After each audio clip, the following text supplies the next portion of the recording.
2024-25 শিক্ষাবর্ষে যারা একাদশ শ্রেণীতে অনলাইনে ভর্তি হতে চাচ্ছেন তাদেরকে কিন্তু ভর্তি কার্যক্রমটা কমপ্লিট করার জন্য একটা এডু আইডি সংগ্রহ করতে হবে। সো এই এডু আইডিটা কিভাবে সংগ্রহ করবেন সেই বিষয়টা নিয়ে আজকের ভিডিওতে কথা বলার চেষ্টা করবো এবং আপনাদেরকে দেখিয়ে দিব যে এডু আইডিটা আপনি কিভাবে সংগ্রহ করতে পারবেন। এডু আইডিটা সংগ্রহ করার জন্য সর্বপ্রথমেই একাদশ শ্রেণীতে ভর্তি সিস্টেমের যে ওয়েবসাইটটি আছে সেই ওয়েবসাইটে চলে যেতে হবে। যেমন 11classadmission.gov.bd এই ওয়েবসাইটে আমরা সর্বপ্রথমেই চলে আসবো। ওয়েবসাইটে আসার পরে এখানে লগ ইন এবং সাইন আপের দুইটা অপশন পেয়ে যাবেন। এখান থেকে যেহেতু আমাদের কোনো ধরনের অ্যাকাউন্ট এখনো করি নাই, সেক্ষেত্রে আমরা সাইন আপ এই অপশনটিতে ট্যাপ করে দিব।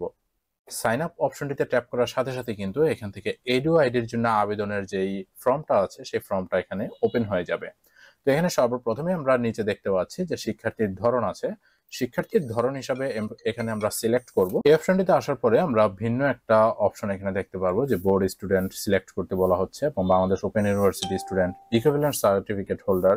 তো আমরা যারা ঢাকা বোর্ডের আছি বা বিভিন্ন বোর্ডের আছি সেক্ষেত্রে আমরা বোর্ড স্টুডেন্ট এটা এখান থেকে সিলেক্ট করে দিব। এটা সিলেক্ট করার পরে নিচে আমাদের আর কিছু ফর্ম ওপেন হয়ে যাবে, যেমন এখান থেকে আমরা বোর্ড, পাশের সন, রেজিস্ট্রেশন নাম্বার, রোল নাম্বার দিয়ে জমা দিন অপশনটিতে ট্যাপ করতে পারবো।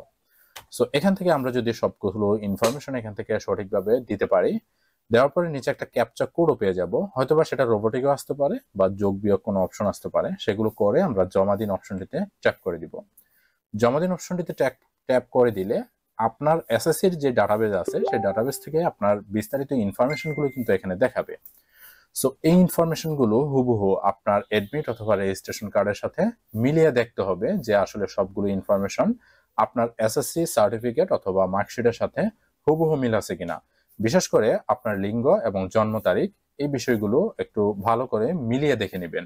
কারণ হচ্ছে লিঙ্গ যদি আপনার পরিবর্তন দেখায় তাহলে কিন্তু সেটা আপনার এডমিশনের ক্ষেত্রে বিভিন্ন ধরনের প্রভাব ফেলবে। আবার অনেক সময় জন্ম তারিখ যদি ভুল দেখায় সেটা তো একটা মেজর সমস্যা হয়ে দাঁড়াবে। সো এই বিষয়গুলো যদি ভুল হয় তাহলে পরবর্তীতে আপনি আবেদনের জন্য চেষ্টা করবেন অথবা আপনার প্রতিষ্ঠানে গিয়ে আপনি এই বিষয়টা নিয়ে কথা বলার চেষ্টা করবেন। তো ফর্মটার যদি আরেকটু নিচে আমরা খেয়াল করি তাহলে দেখতে পারবো জন্ম তারিখের নিচে আছে মোবাইল নাম্বার। এই মোবাইল নাম্বারটি অবশ্যই আমাদের কাছে থাকা একটা ভ্যালিড চালু থাকা মোবাইল নাম্বার ব্যবহার করতে হবে। কারণ হচ্ছে ভর্তি সংক্রান্ত সকল ইনফরমেশন এই মোবাইল নাম্বারটিতে প্রেরণ করা হবে এবং আমরা যে এডু আইডির জন্য আবেদন করতেছি সেই এডু আইডি এবং এডু পাসওয়ার্ড সেগুলো কিন্তু আমাদের এই মোবাইল নাম্বারেই প্রেরণ করা হবে। সো মোবাইল নাম্বারটা আমাদেরকে দুইবার এখানে একই মোবাইল নাম্বার লিখে দিতে হবে। তারপরে আমরা জন্ম নিবন্ধন নম্বরটা আমরা লিখতেও পারি, নাও লিখতে পারি। যদি আমরা লিখে দিই সেটা আমাদের জন্য অনেকটা ভালো হবে। কারণ হচ্ছে পরবর্তীতে যদি কখনো আমরা এডু আইডিটা ভুলে যাই বা এই অ্যাকাউন্টটা আমরা রিকভার করতে চাই তাহলে কিন্তু এই জন্ম নিবন্ধন নম্বরটা প্রয়োজন পড়বে। সো জন্ম নিবন্ধন নম্বর যদি থাকে তাহলে অবশ্যই এখানে দিয়ে দিবেন। না দিলেও তেমন কোনো সমস্যা হবে না, তো দিয়ে দেওয়ার সাজেস্টটাই বেশি থাকবে। তো এগুলো ফিল আপ করার পরে আমরা আবারও জমা দিন অপশনটিতে ট্যাপ করে দিব। জমা দিন অপশনটাতে ট্যাপ করার সাথে সাথে কিন্তু আপনার এডু আইডি তৈরি হয়েছে এরকম একটা ইনফরমেশন কিন্তু এখানে দেখাবে। তার মানে হচ্ছে আপনার এডু আইডিটা অলরেডি তৈরি হয়ে গেছে। এডু আইডিটা অবশ্য আমাদের মোবাইল ফোনে এসএমএস এর মাধ্যমে একটা চলে যাবে আর মোবাইল ফোনে একটা টেম্পোরারি পাসওয়ার্ড হিসেবে একটা পাসওয়ার্ড কিন্তু চলে যাবে। সো সেই টেম্পোরারি পাসওয়ার্ডটা দিয়ে হচ্ছে আমাদেরকে লগ ইন করতে হবে। সো এখন লগ ইন কিভাবে করবো আমরা? লগ ইন করার জন্য আমরা এখানে এই সাইন ইন অপশনটাতে ট্যাপ করে দিব। সাইন ইন অপশনটাতে ট্যাপ করার সাথে সাথে কিন্তু আমাদের কাছে কিন্তু সাইন ইনের যে ফর্মটা আছে সেই ফর্মটা কিন্তু চলে আসবে।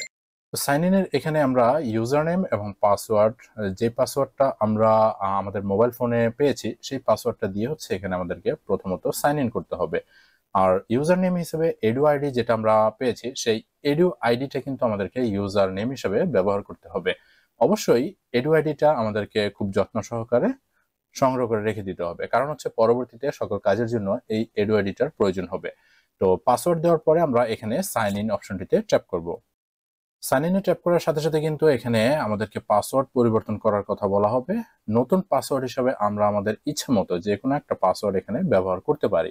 তবে পাসওয়ার্ড ব্যবহার করার ক্ষেত্রে আপনারা এখানে দেখতে পাচ্ছেন সিম্বল জাতীয় যে কোনো একটা অক্ষর হতে পারে, সেটা @ হ্যাশ অথবা পার্সেন্টেজ, সেগুলোর যে কোনো একটা ব্যবহার করবেন এবং বড় হাতের ছোট হাতের যে কোনো ক্যারেক্টার মিলিয়ে ব্যবহার করতে হবে।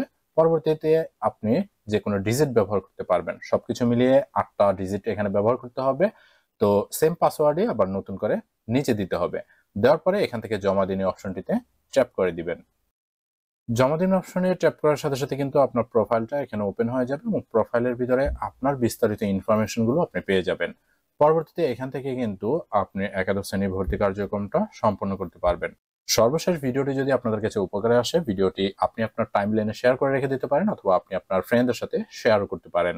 যারা ফেসবুক থেকে দেখতেছেন তারা ফলো দিয়ে সাথে থাকবেন, আর যারা আমাদের চ্যানেলটিতে এখনো নতুন দর্শক, সাবস্ক্রাইব করে পাশে থাকবেন। দেখা হচ্ছে পরবর্তীতে কোনো ইম্পর্টেন্ট ভিডিও নিয়ে। ততক্ষণ পর্যন্ত ভালো থাকবেন। আসসালামু আলাইকুম।